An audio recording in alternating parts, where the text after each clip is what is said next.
What is up everyone? Welcome to the next part in my home entertainment setup series of videos. This was a change that none of you were probably expecting, because in the last part, or the part before, really recently in terms of the series, I changed the TV stand and I bought myself a nice, fancy, flashy TV stand that was meant to be the best thing in the world, and it turned out that it really wasn't. So in today's video, we are undertaking a mammoth task. We're going to try and build the TV stand. We're going to try and do the entire transfer. We're going to add stuff to the setup. We're going to remove stuff from the setup. We're going to make it all neat and tidy. We're going to do another few cool little things.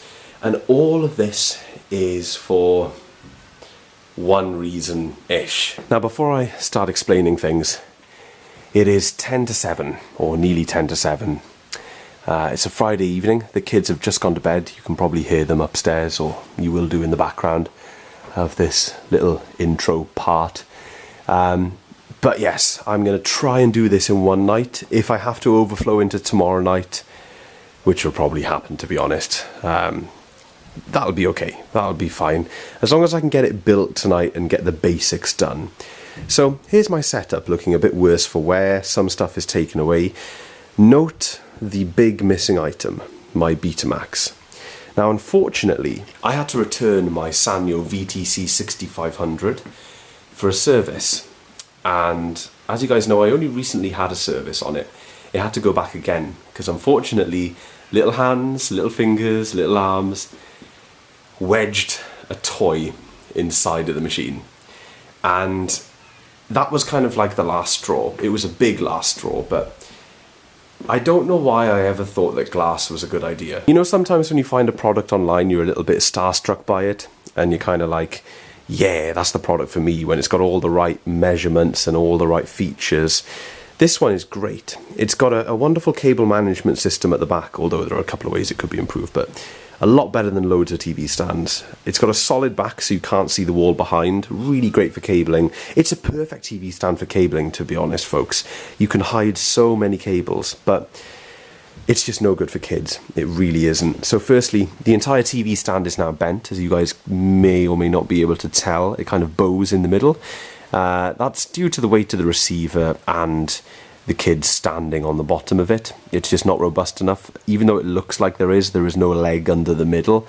That's one solid piece. So as soon as it bent, it kind of looked a bit meh. And then, of course, it's glass. So we haven't cleaned this in about a week because we knew we were upgrading or changing it. So just to show you guys, this is the kind of grease that you get. You may not want to look at this. I mean, we haven't cleaned the TV either. We were saving it for this video, but little fingers, little greasy marks, and it's just everywhere. It shows up every little bit of dust. It's impossible to keep clean. I must be honest, I don't want to blame the kids entirely. If I was living on my own, I would find it incredibly difficult to keep this TV stand clean, because it's one of those products that when you dust it, the dust just loops around everywhere. Because there are so many shelves, you just keep going over the same spots. Someone left a comment on my last office build series video and said I was obsessed with cleanliness, and I found that hilarious because I'm notoriously pretty damn messy, but I like stuff to be, you know, cleanish. I like it if somebody knocks on the door for a surprise visit. I like things to look nicer than this. I don't want them to walk in and see all of that, because it's just not nice. And it's just a pride thing, I guess. We want it to be lovely in here and as nice as possible. I mean, take the Christmas tree, for instance. We made this all nice and then the kids attacked it, and this is what it looks like now. But it still looks great, you know. It looks like a family Christmas tree. I don't mind about things like that. It's things that could be better by using a different product. Anyway, all that rambling aside, I'm going to talk more about my Sanyo Betamax VCR in the next video. You will see it in this video. I'll be putting it back on the new setup. I've got it back. It's working fantastically. I will talk about that more in a separate video, which will probably be the video after this one, because I'm doing some confusing time hop stuff with YouTube. Not actual Facebook time hop, like some time travel stuff. Yeah, I don't know. Do you know, it's only been about 4 minutes and I've already completely cracked. So let's just let's just get this crazy show on the road. I'm going to unbox this thing. Oh, by the way, it's an IKEA TV stand. It's got metal doors. So there'll be no little hands, no little fingers going into any of the machines. I can lock them, I can close them, I can bolt them, I can weld them shut. Yeah, this is going to be so much better, I hope. So I've got absolutely no idea how to pronounce the name of this TV stand, so I'm just going to put it up on the screen. I'll put a link in the video description. It was a big purchase for us. I'm not going to beat around the bush. At this time, with Christmas and everything, was it the best time to splash out? The way I saw it was, all of my components that are on that setup are worth a lot of money, at least in our book. My N64 has been recently modified with Ultra HDMI. I'll talk more about that in the future. So the N64 means a lot to me, the Betamax VCR means a lot to me, the receiver is an expensive piece of equipment, and then all the other small little things like the Blu-ray player, Apple TV, well, Nintendo Switch, they all add together, and to get them protected, I saw it as a priority. The Betamax thing was like a wake-up call. The machine became faulty after a toy was wedged into it, and as I say, wake-up call, it kind of woke me up and made me realise that if I wanted to continue this thing I've got going of having a crazy setup, which I do want to try and continue, then I'm going to need a new TV stand. This is my last go. If this doesn't work, we're waving goodbye to all of the old crap. We'll shove the TV on the wall and I'll eat my words. And honestly, I remember myself saying in older videos that it'll be fine, we'll be able to sort the kids out, you know, I had other parents warning me, but it really is hard, and the tech will have to take a back seat. It's totally cool by me, but I'm giving it one last shot, and I think this TV stand will be a very big help. So this is our last go at home entertainment setup, living room entertainment setup. So let's make it a bloody good go.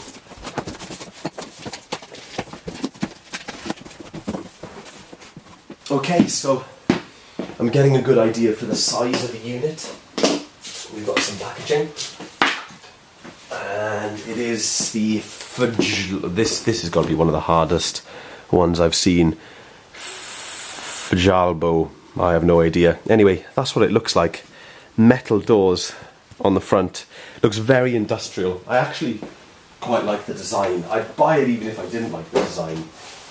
Simply because it should provide a lot of protection, but okay, yeah, these parts are feeling fairly solid, so that's good. So we're at 7:25 and I've got the basic structure of the TV stand pretty much looking like a TV stand now. So this is the very bottom. The bottom layer is mesh, the middle layer is wood, and the top layer is wood, and then 3 doors, you can see the 3 sections. So it's quite a big bit of kit, and as you can see, 2 middle legs. So we've got 4 legs. So 4, 8 total. I haven't done the back ones yet, but much more support than the previous TV stand. And we're getting an extra kind of layer to the side.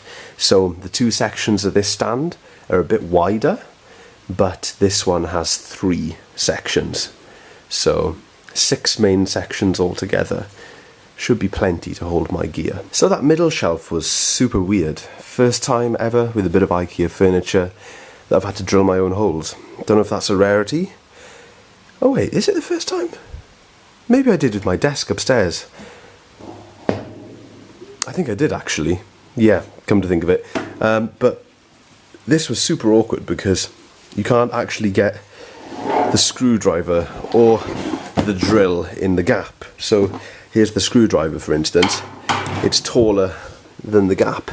I suppose if I used a shorter screwdriver, but still that doesn't really sort the drill scenario. The drill is still slightly too big to drill a straight hole. So that was, needless to say, fairly awkward, but got 8 screws in and that shelf is going nowhere, and that's actually one of my favourite things about this TV stand. All of the shelves on that one are just floating with their own weight. This one, it's solid. You cannot move the shelves. So that will be phenomenal for me. Sounds like a tiny thing, but it's a real big deal. So just over 2 hours with a bit of rambling at the beginning. No breaks. And it is finally done. And I am knackered. By far the longest part was initially I got super confused because I put the top piece on completely the wrong way around. So none of the screw holes were lining up. But I got that in the end. Second most time consuming part was getting all of the doors to work properly. So this one is really good. It's probably the best one. It relies on the magnet the best. This is the second best. It's a bit stiff, but it kind of, that's fine. This one is the weakest. It works on the magnet just fine, but unfortunately it kind of is lower than the other part of the door. So I will try and change that, but luckily it's one of those things that you can adjust as you go along because it won't disturb anything behind the doors. All of the screws for the hinges are on the front, so I can fiddle with that when I've got a bit more energy. So there it is, the TV stand built. I've got a few things left over. I think these are just for cables, so quite a nice inclusion there. Some of them will probably come in handy, and I've also got some random screws. No idea, maybe just to attach to the wall or something. Not too sure, but whatever. It's built, it's together, and it is solid. It is 10 times more solid than the other one. So let's continue, see how far we get tonight. I'm definitely going to need to do 2 nights on this. So I've just brought down a few things to show you guys. Just a couple of bits and bobs sitting on the top here. We'll leave those a second. That's going to go over there. Okay, no problem. Apologies if my voice is sounding a bit rough, folks. I've got a bit of a cough at the moment, but hopefully it doesn't affect the video too much. So the only new bit of awesome kit that we're going to be installing in this video, obviously excluding the TV stand itself, but the only new bit of tech we're putting in is the Logitech Harmony Ultimate. I may not sound crazy excited because of the time and the energy aspect, but I am so excited to have a universal remote. Main question that's probably coming up, Tom, why aren't you using the Ultimate Elite? Why didn't you buy the Elite? It's double the price. Yes, this is older, but it pretty much does exactly the same thing. It does everything I need, and it's for half the price. So I am well up for that. This comes with the hub, the 2 IR extenders. It works with all the smart home stuff, including Philips Hue and Alexa, even though I haven't got an Alexa. Yeah, can't wait. It's going to make it 10 times easier for people, for everybody, actually. So, yeah, that's going to be a topic for later on in the video. That'll get its own segment for sure. Next up, we've got a second Tassima power supply. I've got one behind the setup already, as well as a generic 6-way surge protector. So we're going to be bringing our total sockets from 12 to 18 behind the setup. We're pushed at the moment, and we're going to be introducing the hub and also a Dreamcast as a permanent fixture of the setup, hopefully, if I can fit it on. So we'll have 2 Tassimas and then a standard supply. Next up, I've got a super thick back box and a twin socket with 2 USBs. I'll show you why I've bought such a thick back box in a second. Well, actually, you probably know already. I've got very boxy skirting, so I want to sit it just above the skirting, but keep enough space for the cabling to go down from the plug. I've got a little bit of cable here, just normal 3-core mains cable, and I've got some trunking. We're going to run some trunking over to this socket, and then when I finish up the network, we're going to put a single back box of the same depth here. This is where the Ethernet jack is going to be. So it's kind of like a DIY extension lead. It's not a mains installation, even though it's a mains socket. I'll never be exceeding anywhere near the 13 amp maximum output of the actual socket that's on the wall. And don't fear, if I ever move or even just move the TV, I will rip this thing off the wall, because of course it's not really to regulation as use for a normal socket, but this will be absolutely fine. What else have we got? I've got this box here with some cable organisation stuff. A couple of Velcro ties and stuff will come in handy. I've got new cabling for my Betamax. At the moment I use a BNC and twin RCA to SCART, and I use a SCART switcher between the two VCRs. I've got enough composite inputs on my receiver to give everything dedicated input. So here I've got the video cable. This is just a standard RCA cable, not too long. One end BNC, the other end is just an RCA jack. Then I've got these guys for audio. Next up, we have got all of the gubbins for the Dreamcast. If I can fit all of this in, this is absolutely ludicrous. We've got the Dreamcast VGA box with its audio cable and VGA cable coming out into a HDMI converter, which works incredibly well, by the way. And then we've got the HDMI lead coming off of that, and of course the USB power lead for that as well. So all of that is simply to get better picture from the Dreamcast. Crazy. But we'll see if we can fit it all in. Cable ties, stuff for the setup. Ooh, this is important. Shorter Ethernet cables. I believe there's 5 in here, which will be enough for the setup. And they're all 1 meter long, which should be enough length. Speaking of Ethernet, I finally got the Wiiu Ethernet adapter, something I've been meaning to purchase for the last 4 years. Next up, we've got an Ethernet switch for this setup. This should be in the network video, I guess, but here it is. Gigabit switch, 8 port. At the moment it'll be fed via power line, but as soon as I finish the home network it'll get its own dedicated feed, as I was describing. More cable ties, just some tools, and the Dreamcast. So we're looking good for supplies. I think now is the time to start ripping stuff off of the setup.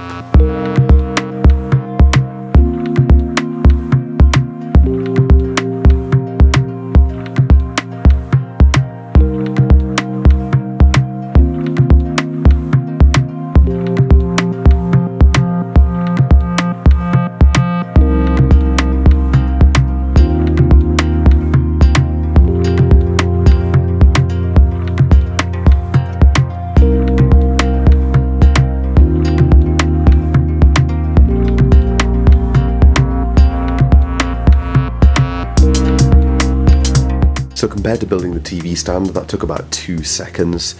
There are all of my components. It doesn't really look like that much when it's all off, but it's a lot of stuff, I guess. Now it's just cabling. Get this out the way, hoover, and get the new one in. So that's the old stand completely out of the way. Quick hoover. It was disgusting.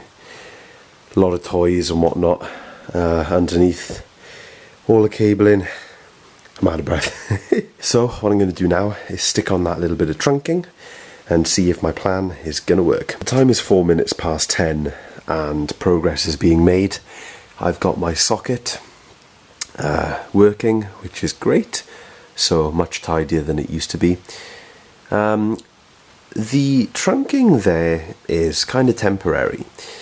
Even though I've cut a big hole in the side of this back box already, what I'm thinking is when it comes to doing the home network, what I'll do is I'll take off this skirting board, because in the hallway I've got cables hidden underneath it.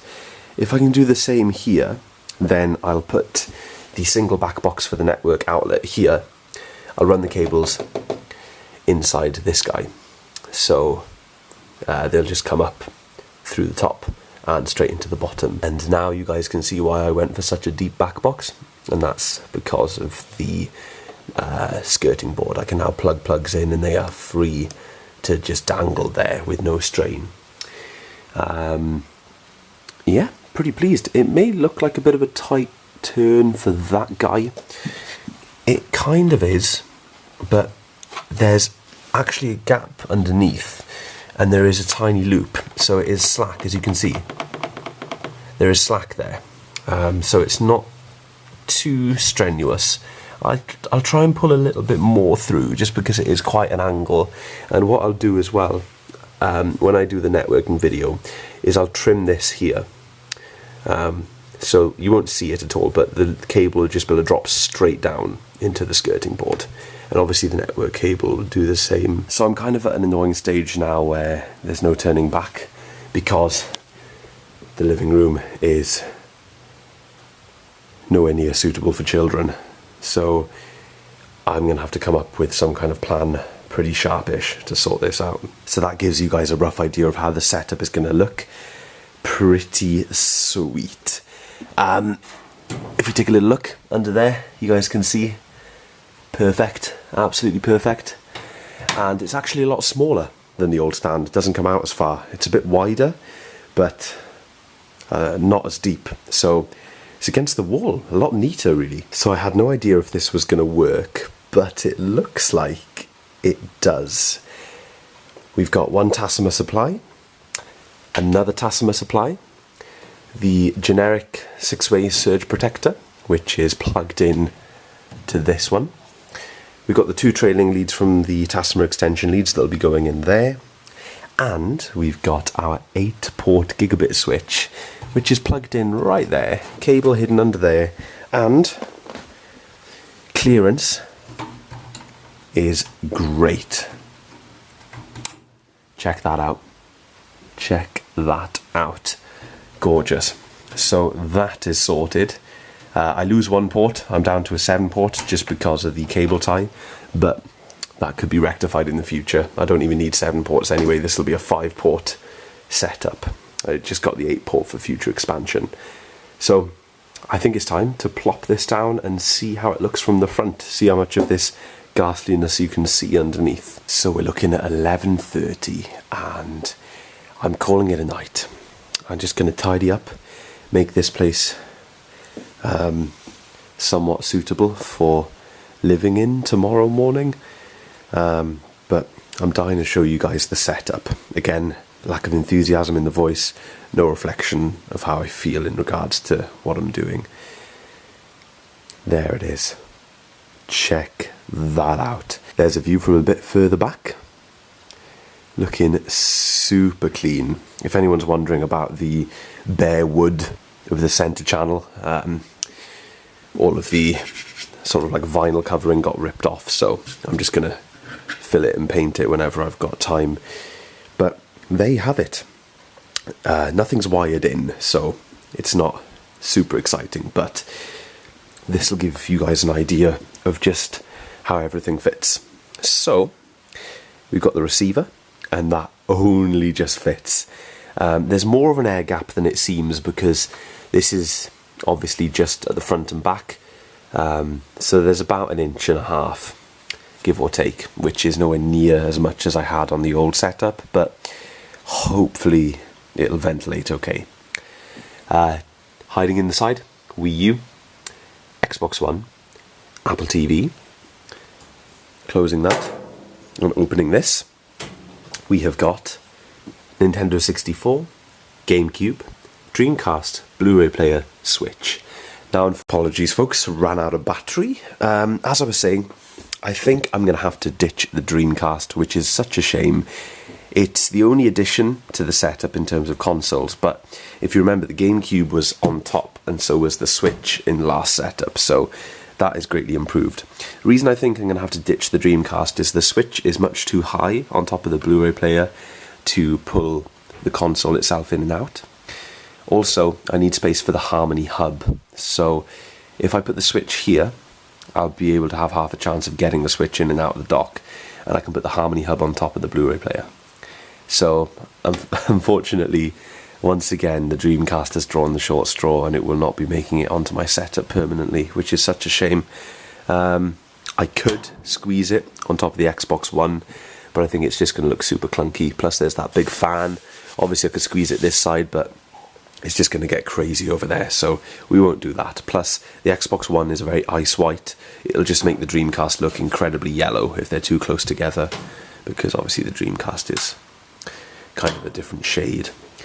Over this side, we have got my 6500 back on the setup, my Sony VHS VCR, and a PlayStation 2 with the disc drive just about clearing the TV stand. Little bit cramped with the PS2 there, but it's all good. It is absolutely fine. So there you have it. That is a lot of stuff. Nothing's plugged in. That'll be a task for tomorrow. Okay, so it is the second day, and we're at around the same time, 5 to 7. So I think the first thing to do will be unbox the Harmony remote, get the hub in place, and then what we'll do is shift the whole thing forward and wire it 100%. Really hoping I can just go for it and get all of the wiring done. One different thing about this TV stand that'll definitely make a big difference is the fact that it doesn't have a back. So that means that if a piece of equipment is too deep, such as my receiver and Betamax, they can protrude out the back, and I don't have to worry about the connectors being squashed against the back panel because there is no back panel. Also, when it comes to wiring these things in, on the old stand, in the receiver's case, if I wanted to plug anything new in, I'd have to pull the whole thing out, hoping that none of the connectors fell out of the back. Wire that new thing in, then put it all back without snagging any of the wires or getting something tangled, pulling something out. Now I can just move the entire stand, and I'm hoping to wire it in such a way that it'll move easily. I can see everything there, all connectors, they'll all be tied back, hopefully, and I can just plug it in. So I'm really excited about that. I'm hoping that it'll look pretty clean when I'm done, but the beauty of the mesh is it really stops the light from getting in there. You cannot see past the very front end of these pieces of equipment, apart from maybe in the back corner behind the Xbox over there because of the lamp. But I mean, we're on the brightest light setting now for this video. So yeah, oh, by the way, just as a quick note, folks, Black Friday, we Philips hued the alcove lights. So just as an update for you guys, these are now part of the Hue system, which is great. That kind of comes into this video, I guess. So let's unbox the Harmony remote. Okay, so we're a little bit cramped, but we'll make this work. So let's dig in. I believe I already said this about the Harmony Ultimate versus Harmony Elite. If I didn't, I'll just put something up on the screen. I don't want to repeat myself. Basically, so much cheaper for what I think is a very similar product. There is nothing that the Harmony Elite does that this doesn't, that I would ever really use. I don't really think the feature set is any different. I don't know if I mentioned about this airport. This is purely temporary. That will be moved in a matter of days when I progress with the network setup. So that won't be wired in as part of the TV setup this time round. Okay, folks, so we've got everything presented to us here in a nice bundle. We've got the remote itself. So this is my first time feeling one of these, and oh, wow, that's nice. I thought it might have a little bit of plastic or something over the screen protecting it, unless I'm missing it. But anyway, that sits in your hand really nicely. So you've got volume up and down, nice tactile buttons down here, programmable buttons down the bottom, obviously the big screen in the middle. We'll dig out the computer in just a second to program it, but we'll get some wiring done first to get the setup working. Here we have the hub. This does have some plastic over it. This blasts out IR, but also lets you plug into IR extenders, which I believe are included. I will do that because there's a solid shelf in the middle of the TV stand, so it'll just help us out a little bit. But I believe this blasts IR out of all directions. So this guy, infrared blasts out of the remote as well, I believe. Or maybe not, but I do know that the remote communicates with the hub via RF. I think it does anyway. As you can see, I'm an expert. Obviously this has Wi-Fi to connect to your smart home stuff. It also has Bluetooth to control Bluetooth enabled devices, such as games consoles or whatever. Here we have the cradle for the remote. So this is the charging kind of dock, and that fits in there just nice. Pretty sweet. And this can be put on the wall, I think, or no, it can't. I thought it was wall mountable, but looks like it's not because the connector is right on the back. So I'm going to have to find a surface to put that away from the kids, but that's okay. I'm sure we'll find something. And then underneath we have got a few different things. So let's have a look. We've got two transformers. One is going to be for the hub, the other is going to be for the charger, so that's cool.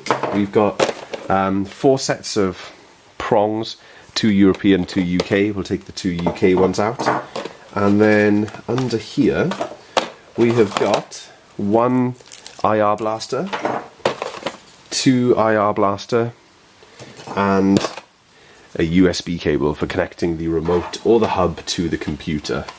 In here is probably just documentation, although it does feel kind of substantial, as if there's something else in there. No, just documentation. So we will put all of this back. That is everything we need from the box. That's quite a lot of stuff. But this is a remote that can perform quite a few tasks. So definitely a premium product. A huge treat for us, to be perfectly honest, folks. This TV stand, the Harmony remote, and also the Philips Hue lamps that we added to the system. This will definitely be our, treat quota for the next good few months, to be honest. But it's all worth it because it's stuff that needed to be done. So this is how I'm going to wire up. I've moved the lamp for a little bit of extra light. I can just turn the TV stand and I can get to everything. So if you take a look back here, this is a luxury to me. I can see every single port on the back of every single device, and especially where the receiver's concerned, that is a huge, huge deal, because I can just see everything. I can see every connector, and of course everything goes back to there.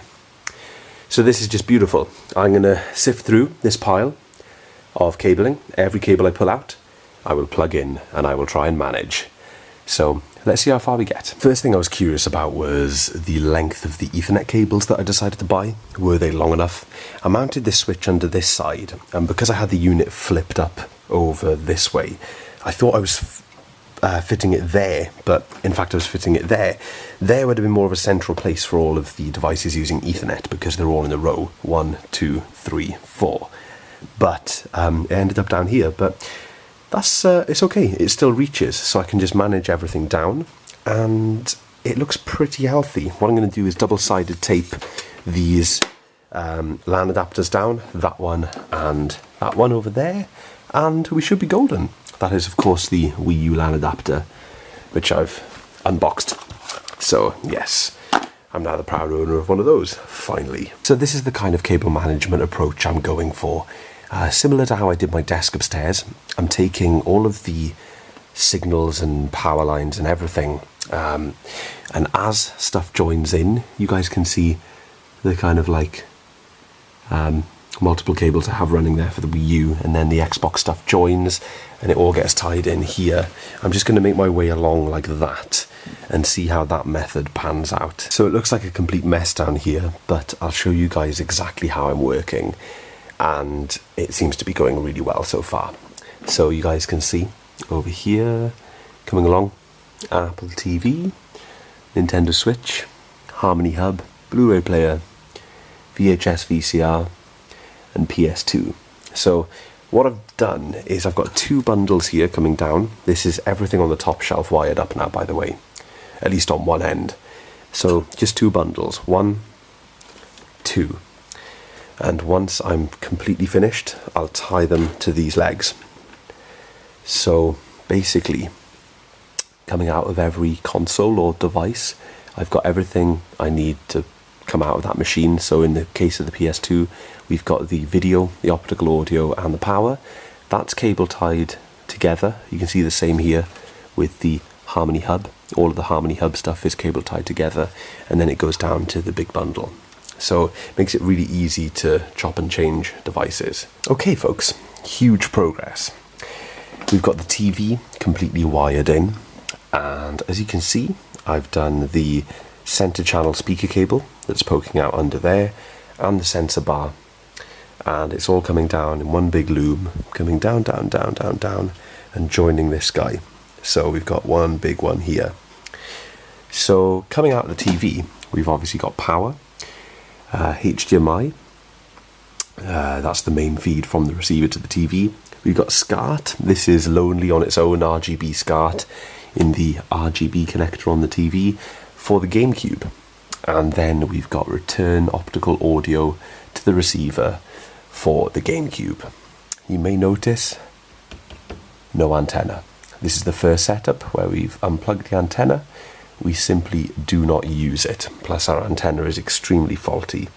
So we're going purely online for all of our TV needs, which works a treat, to be perfectly honest. The access for the sensor bar is just bundled up behind there, and yeah, it's one solid bundle. Looks really low on the power cable, but it's not too low to be seen, so none of these cables can be seen from the front. So it's 8:25 and I've reached a good stage. I've plugged every single piece of equipment in, and for the most part it is all tied down, or at least tied to its, brother, so the two cables coming from each system. I've attached these power bricks, one for the Wiiu, one for the GameCube, behind the GameCube, because that's where there was space, and I think they look pretty neat there, and it means they won't be trawling all over the floor when I'm trying to push the TV stand in and out. So all that remains now is probably the hardest task, and that is taking all of these loose ends and dressing them all back so that they meet the receiver, which is where the majority of them are going, and in the case of power, the power strips. So this side is complete. What I've done with the power is just tied up all of the excess, and I've let it dangle.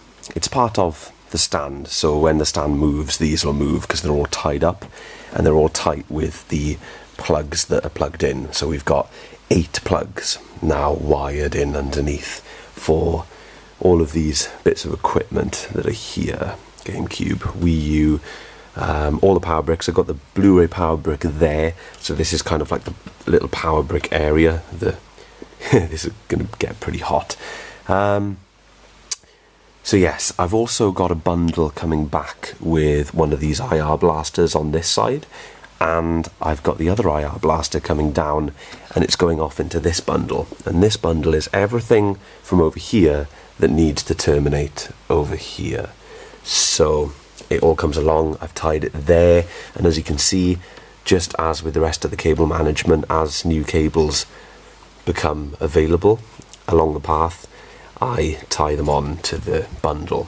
So this is going to be the hardest part, I think, because there's a lot of excess here. But if it's anything like this part, it's gone super well. Well folks, it's not a pretty sight. Unfortunately, after all of this really nice cable management, there's only so much you can do with the receiver end. But I will be able to improve it slightly. I've got a bit of excess on the floor here, as you can see. I will be able to bundle those up at a later date, but for the moment, this is absolutely fine. I'm just going to push it back. It is a million times better. Even though that looks awful, it's a million times better than it was on my previous setup. So everything is looking good. I've got temporary Ethernet going to that power line adapter because, of course, I haven't done the network portion of things yet. But as you can see, the switch, don't know if you can see actually, yeah, you can see activity. The switch has got network, so that's good. Here's just the power cabling that'll be there. That's a given. And yes, everything is plugged in and hopefully working. So I'm going to push this back and we'll take a look at how it looks from the front. Okay folks, it is the next evening. I started this on Friday evening.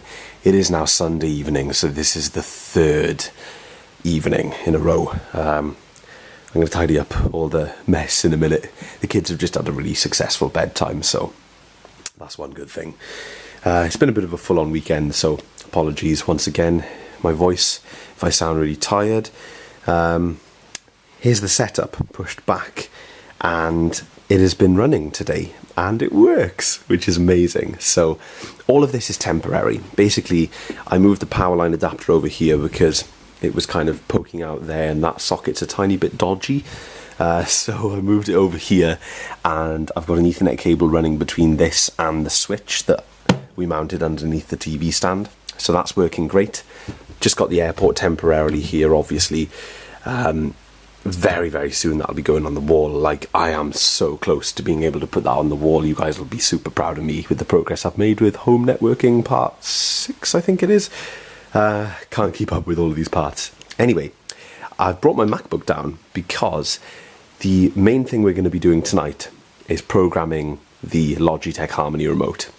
And if I was to say to a normal group of people that I'm going to spend my evening making a video about programming a universal remote, then that would sound pretty bonkers, but I think you guys are going to love it because we're just going to nerd out over all of this stuff.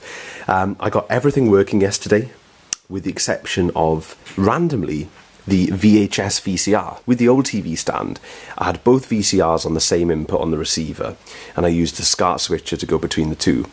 To eliminate that bit of kit, I've now got them on different channels of the receiver, and I've put this guy on Blu-ray DVD input, which is the first input on the receiver, along with the Blu-ray player, because that's one thing I really hate about the way receivers work, is the predefined inputs. I get that it's easier for people when they plug their console into something that says game on the back, and then they press game on the remote, their console pings on the screen. But the way I see it, if you're buying a home receiver anyway, you've obviously got a little bit of kind of technical know-how, or at least you should have. So I think all of the inputs should be completely 100% flexible.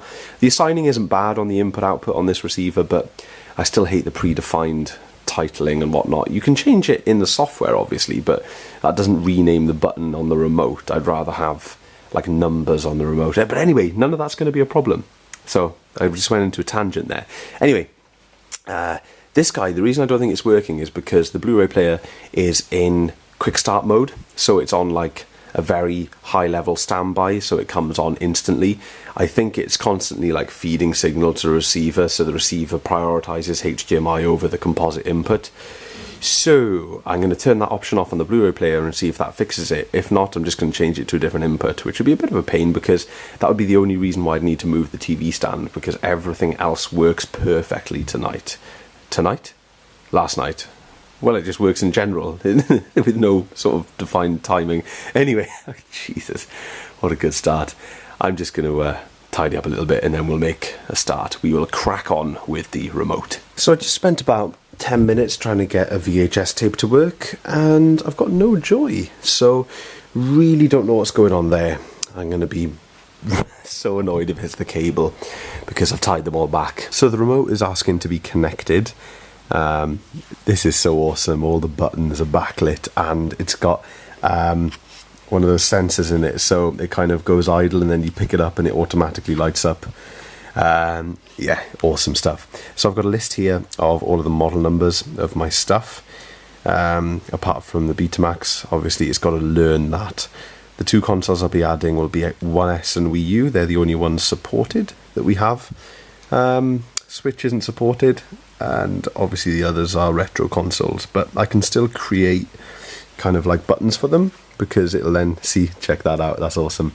It'll then swap to the correct input, and hopefully I can get it to change the aspect ratio and stuff. That would be pretty sweet, but we'll see how far we can get into that. Okay, so I've downloaded the app, and it says welcome, blah blah blah. I've got the remote connected, I've already made an account, so hopefully this will be pretty straightforward. Let's take a look. Let's set up your Harmony Ultimate. Your remote will be ready for use in 5 steps. We will guide you through connecting to your home Wi-Fi, adding the device, creating activities, blah blah blah blah blah. Okay, cool, no problem. So we can do all of that. Quite a demanding little application. All these different processes running with quite high CPU percentages. That's why my fans are ramping up like mad. Pretty crazy. Okay. My Harmony Hub name. Please provide a name for your Harmony Hub. We're just going to say living room. Yeah. As generic as that is. Excellent. So it spotted the Wi-Fi. Okay, so it's quite a clever little system. I haven't done anything with the hub whatsoever, and it's spotted it and obviously connected to Wi-Fi, and it's now downloading the latest software for both the remote and the hub. So I'm going to pause the recording and let it do that, because obviously we want the latest version. This is the next screen that I was presented with, and I did read about this online. There is some separation between the mobile app and the desktop app.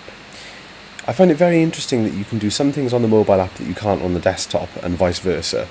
They're not just like a clone of each other. So if you want to change certain settings, you have to use one or the other. It's really weird, and apparently the same goes for the remote. There's certain settings that you can access on the remote itself, but sometimes you have to turn to the mobile app.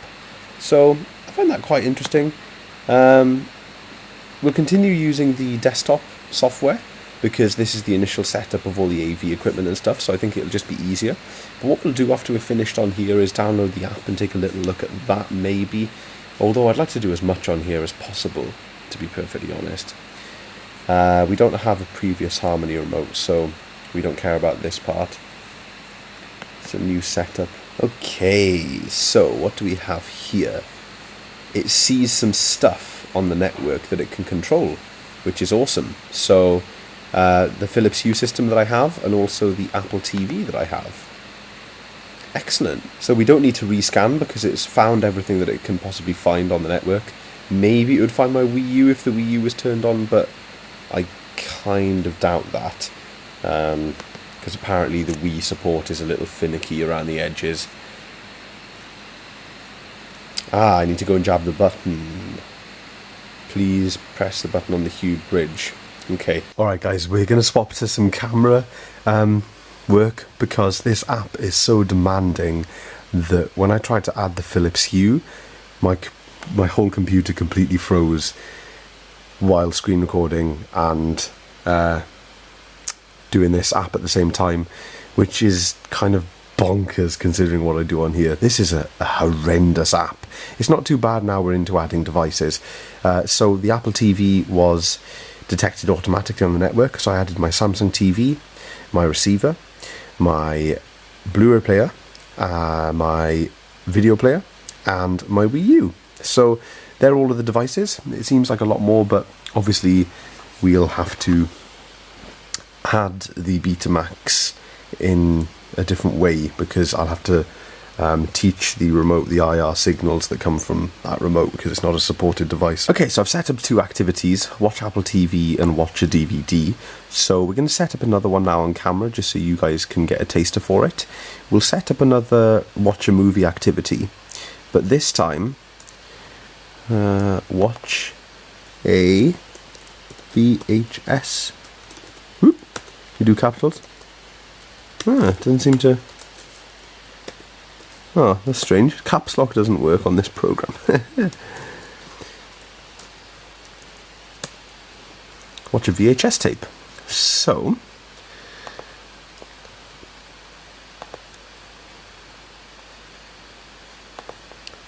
TV, receiver, VCR. Next. Which device controls the volume? Always the receiver. Input on the TV, HDMI 1. Next. Input for the receiver. Well, at the moment, it's that one, if we can get it working. Okay. Which input should your Sony VCR be set to when you start your watch? Tuner, line 1. I do not set an input because it's just from the tape, so that's good. And then that activity is complete, so I'll be able to do the same thing for all of my stuff, which is great. And I'm going to do like multiple ones that are the same but just selecting different inputs, so like play N64, I can do all the consoles and stuff. Yeah, pretty sweet. Alright folks, I've just unplugged the remote, and what I decided to do was sync it up with just a few activities before I went crazy and made loads, just to see that it's working properly. So we're going to try our first one. I'm going to click on watch a DVD and we're going to see if everything does what it's meant to do. So let's do it.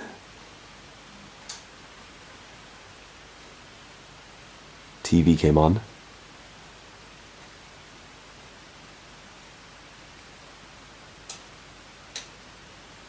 Receiver came on. DVD player came on.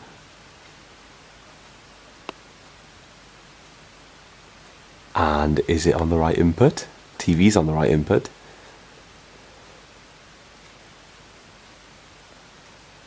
Oh man, there it is. Swipe to unlock. Did your devices turn on and set to the correct input? Yes. Your watch a DVD activity is now running. Enjoy your Harmony remote. Okay. So I'm assuming I can now just sort of, wow, use the remote as I would. Okay, I'm going to have a little play with this. So we've just finished our first evening using the Logitech Harmony Ultimate Remote system, and so far, so good. Obviously, it's a huge change to get used to, but check this out. All the other remotes are gone. This is the only one here, and we've been using the Xbox. The Xbox navigation is fantastic.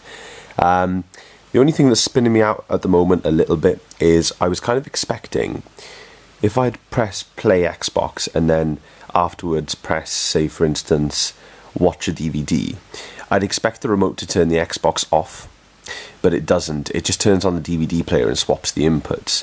So I'm not sure if there's a setting for that, because to turn an individual device off seems to be quite an ordeal. You have to go into this menu, device, you have to select the device, and then you have to power it off in the list of options that it has. Don't even know if the Apple TV has one, but say for instance the Samsung TV, you can then power toggle. That's something to look into. Obviously I've got to make a lot of kind of like dummy activities in a way. So I got to make things like play N64, play GameCube, play Nintendo Switch, all of those things that will basically not turn anything on or off.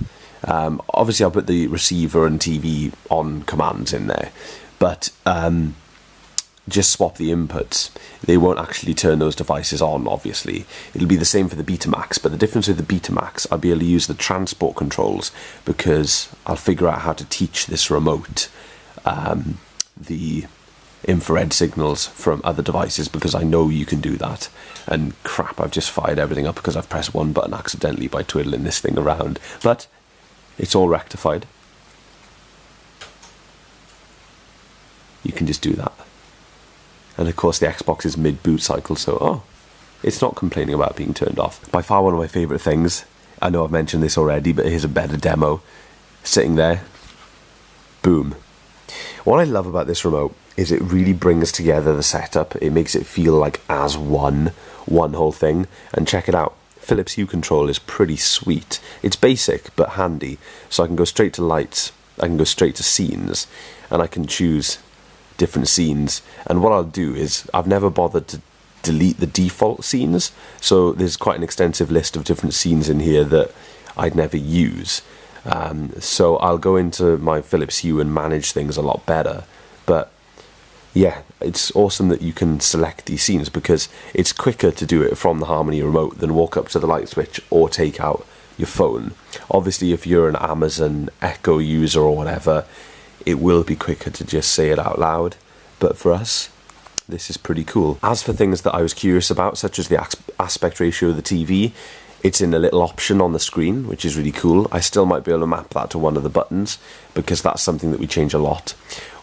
So I want that mapped to a button if I can, and also I want the overall sound mode of the receiver mapped to a button, because those of you who own AV receivers probably know this. From time to time when you boot up a specific component, the receiver doesn't always switch to the correct sound mode. So for instance, if it needs to be Dolby Digital, or if it needs to be all channel stereo, or whatever suits whatever device you're using, Pro Logic, whatever, sometimes you got to manually switch to it. So yes, I'm going to go to bed, and I will chat to you guys at a later date. I'm going to edit up this video, see how it's come out, and then do kind of like an outro clip. So, very happy. Alright folks, it is Thursday once again, so it's about a week since we started this project. It's around, ooh, that's bright, 8 PM, and I've just caught up with all of the editing for what you've just seen. So, what I'm going to do now is take my MacBook back downstairs, take you guys downstairs, and we're going to finish off all of the Logitech Harmony stuff, and we're just going to close up all of the discussion about the setup, because I've got a few things left to tweak. I've learned a lot about the Harmony remote over the last 4 or 5 days. We've seriously run it in, and we haven't turned to any other remote, which is a brilliant sign. But yes, I'll explain more when I'm downstairs. Okay, progress is being made. I've tested every single console input, and it all works bar the PS2. I put the PS2 on the wrong input, so I've made a note of that, and I'm going to change it in the software in a minute. An interesting development, I think, I'm not 100% sure, but I think my Sony video player has kind of half died or something. I can't really tell what's happening, but I couldn't get it to work at all, no matter what I tried. So I went upstairs and got a SCART cable. I ran SCART straight from the back of the video into the TV, and still nothing. Sound, and you can see the menu and whatnot, but as soon as you play a tape, it just no signal. So really confused about that, and also some weird things happening. I've jabbed some buttons on the Harmony remote, and I've got some weird icons on the screen that I don't know what they are. So bit of a mess with that one, but we'll come back to that. I had to also tape one of these mini blasters there for it to reach the video, unfortunately. And I know that this Sanyo is particularly bad at picking up infrared, so I really hope, even though this is forward more, I hope that it can pick up that signal. It's a very, very early remote control video. So yes, that's what I'm going to do now. I'm going to teach the signal and give that a go. Well guys, this makes up for the lack of a working VHS VCR.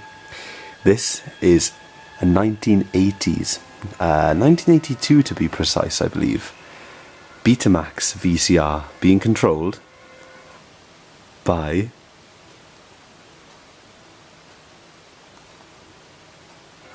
the Logitech Harmony Ultimate Remote. Check this out. Fast forward. Play. Rewind.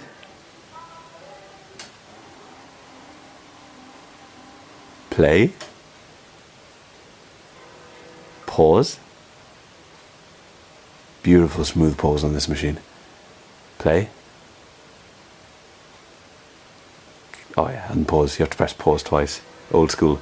And stop. All transport controls on the original remote control, which I have here, now work. And the beauty of this is the fact that that blaster appears to be working absolutely fine for the infrared with this machine. So that is super good news.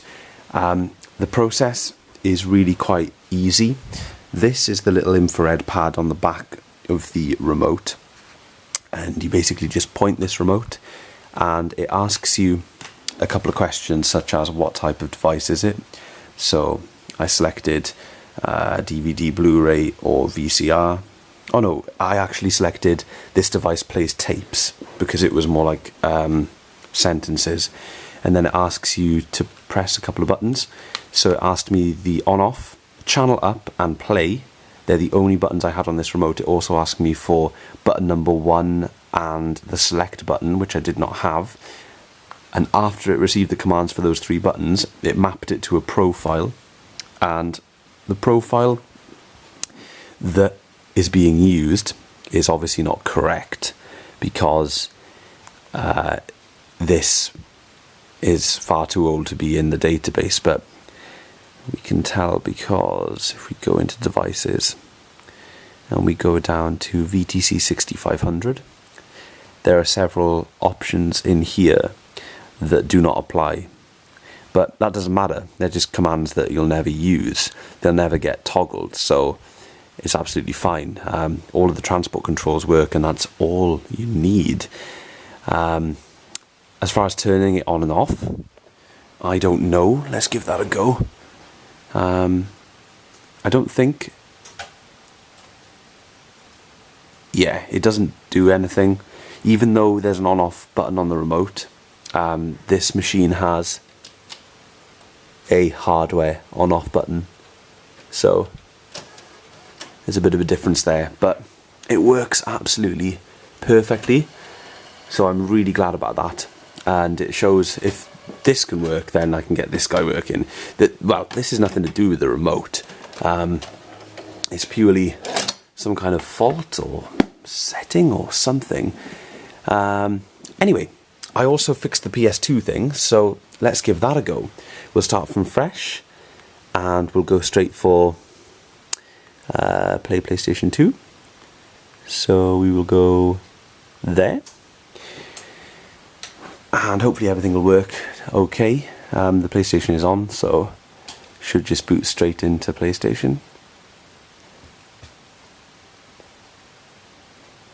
Any second. Yes, there it is. Awesome. So PlayStation is working. I want to quickly touch on power. I'll see if I can find the power settings that I applied to my own remote, because earlier in the video I was talking about power, and I want to show you guys how I achieved what I wanted to achieve with the power. Here we go. So for the TV and receiver, I've got a certain power setting. So the power setting is, you have to select my device doesn't turn on and off properly. Then next. Okay, this is important. I want to keep this device on when switching activities and only turn it off when I press the off button. So that was the key option there. And then for other devices, let's take the Blu-ray player. We want to go into the power options again. And this time, I want to turn off this device when not in use. So that means that now the power works in the exact way that I want it to. So when switching between activities, the TV and the receiver stays on, which is great. It did anyway, obviously. But when I swap to, say for instance, watch Apple TV from watch a DVD, the Blu-ray player will turn off. The receiver and TV will stay on, and it'll just keep working like that. Same will go for the Xbox and any supported device. And then it'll all turn off when I press the power button. So that is ideal. So one thing that I'd like to get working before finishing up tonight is the buttons on the bottom of the remote. I'd like to permanently map to a couple of things. But the only frustrating thing at the moment is I've done it on whatever activity I'd selected previously. But I believe, even though I want to assign like global receiver and television commands to these buttons, I have to do it within each activity, because there doesn't seem to be an all activities button, which is a pain. So I'm going to have to go into every single one of my activities and map the commands that I want mapped. And those are TV aspect ratio, alteration, receiver sound mode. And that's 2 buttons, because there's 2 different buttons for that on the receiver to access different modes. They call one movie and one music, and it just cycles through a load of different surround modes for various Dolby, DTS, and different things. So that's going to be a little bit of a long process doing it for all of these, but let's give it a go. That wasn't so bad, and I kind of see why there isn't a global button setting menu. It's because some devices already have mappings to these colour buttons, such as the DVD player. So that makes a lot of sense. So what I've done, for any device that already has a function mapped to it, I've changed that function to a long press, so that a short press of the first 3 buttons, I've left the blue one empty at the moment for any future button that I might want. I'll be able to, decide that when we use the remote, we'll maybe miss a button or whatever. But when you press one of these for a short period of time, it should, under any activity, perform the same command. So we're on play PlayStation 2 at the moment. If I press the red button, it should alter the aspect ratio, which it does. Fantastic.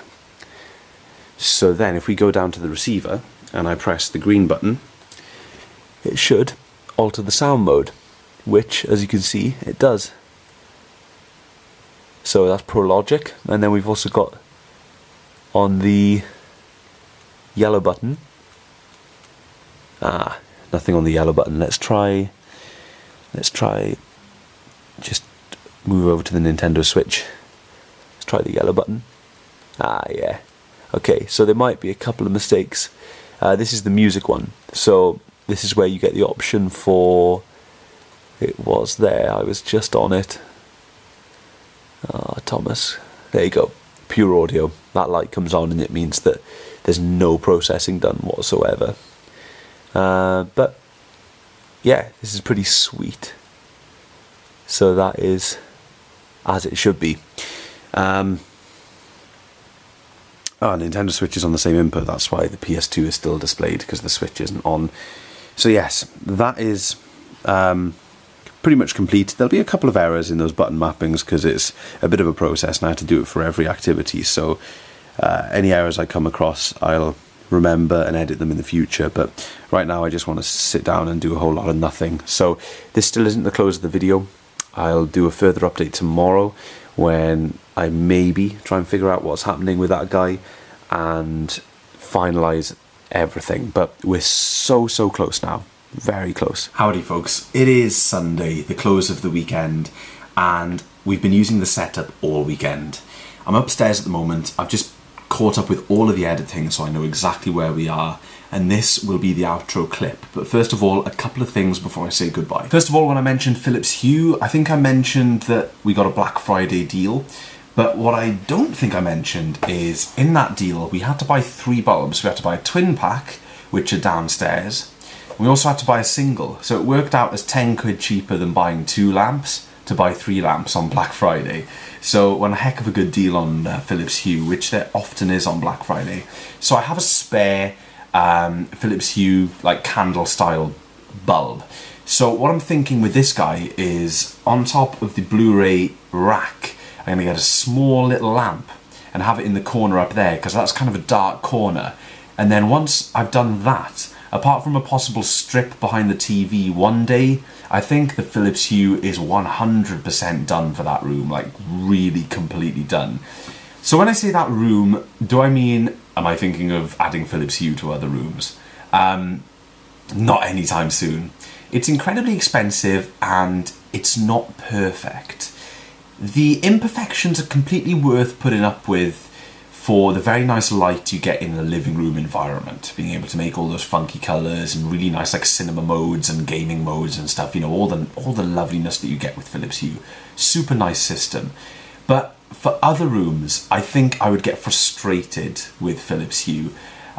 If you spend a lot of time on it and get a lot of Hue kit, such as the sensors and all of the switches, and everything that you need to make a complete Philips Hue house, and you transition 100% over to it, I think you can make it work when you dedicate that amount of time to it. But for me, I'm not going to be converting any other rooms anytime soon, because it would be a half-assed job, and if I'm going to go any bigger than the living room, probably the next thing I'd do is maybe like the hallway and landing, because in the nighttime it's convenient with walking to the bathroom or whatever, and I could use some sensors and you can do some really cool stuff there.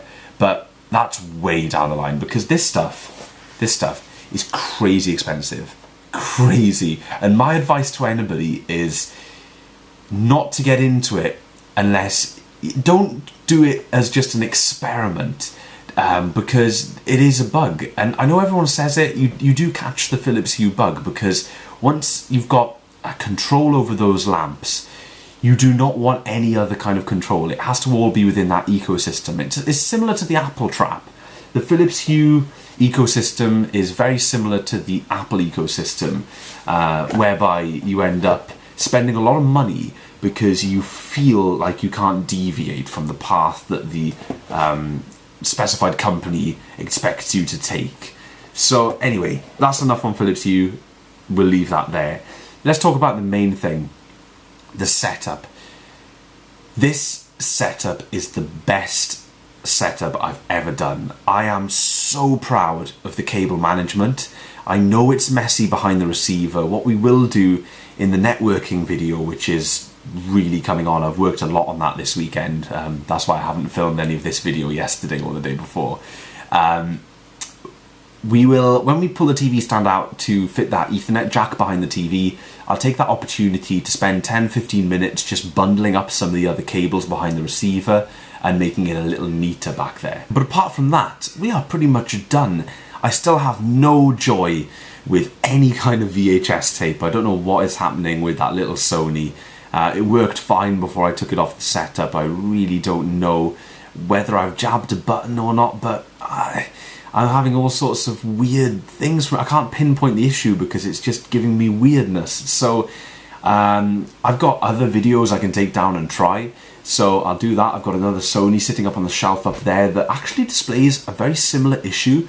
I bought it specifically for the setup because I wanted a black video, but I couldn't get it working. So if I can figure out what I'm missing with these Sony machines to get picture when there's sound, then yeah, I'll hopefully be able to do that, because I've got a few floating around now that I've kind of broken or whatever. So I'm really confused about that. Dirty heads is, I've googled this, and dirty heads, that's thrown around a lot, but I've never had any symptoms of dirty heads. You know, if my heads get a bit clogged, I clean them out, and then that's that, job done. I don't see why I've got zero pictures, zilch, absolutely nothing.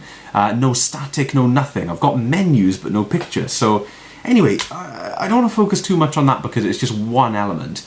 Every other component works absolutely fine. And all of those dummy presets, they work tremendously. Jab the preset, TV and receiver stays on. All it does is change to the right input and boom, you turn your console on, there we go. So dummy presets, well worth doing. If you've got a Harmony remote and you've only set up, what the heck do they call it? Activities. You've only set up activities for supported equipment. Go and set up activities for the unsupported equipment as well, because it is so worth it. It really is. Also, the experience of teaching the remote, the signals from my Betamax VCR, perfect. I was getting a bit nervous that there wouldn't be a matching profile simply because the VCR is so old and the remote is so old, but it matched it up just fine and all of the transport controls work. So that's it for living room entertainment setup part whatever. Yeah, what a success, crazy success. I just can't believe how well it's gone. I'm so pleased with the TV stand, and I couldn't be happier right now with the setup. It's way easier to clean, way safer. The doors are closed. Haven't sorted locks yet, but I'm using removable cable ties now, so it'll probably stay like that for a little while. Yeah, awesome. I'm so pleased. Thank you very much for sticking with me throughout this video, folks. You may notice a little bit of runtime left, and that's because I put some sneaky clips at the end of the networking video, because I think you guys deserve that. So sneaky clips incoming for the network video. If you've stayed this long, you well and truly deserve it, because this is a super long video. I will see you guys, hopefully, in some kind of video really soon. It could be a video to do with the Sanyo Betamax, or a video, like a general Christmassy update video. So we shall see. So thank you very much for watching, and I'll see you all in the next video.